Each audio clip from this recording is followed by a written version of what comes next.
Ce que vous voyez là, c'est tout ce qui sort de toute cette merde. Tout ça, ça part dans la rivière. Ça, c'est pas géré du tout, là.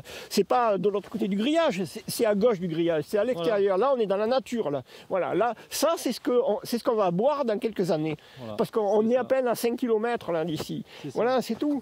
Une colère froide contre un site qu'il juge dangereux.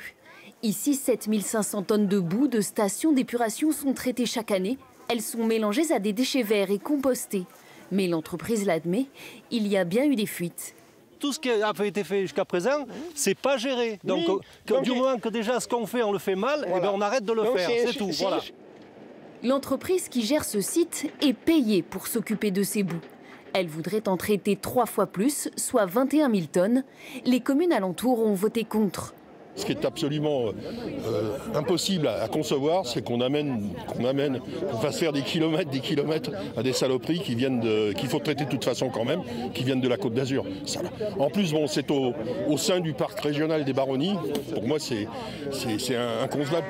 Pourtant, certains soutiennent la démarche. En effet, une fois compostées, les boues deviennent des engrais vendus à bas coût aux agriculteurs locaux.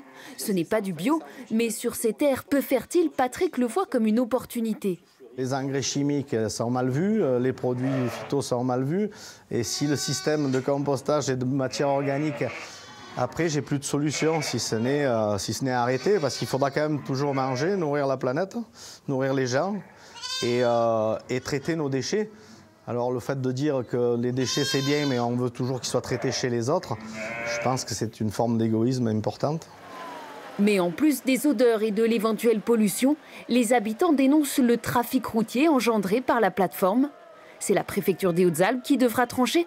On saura d'ici quelques mois si elle autorise ou non l'entreprise à augmenter son activité.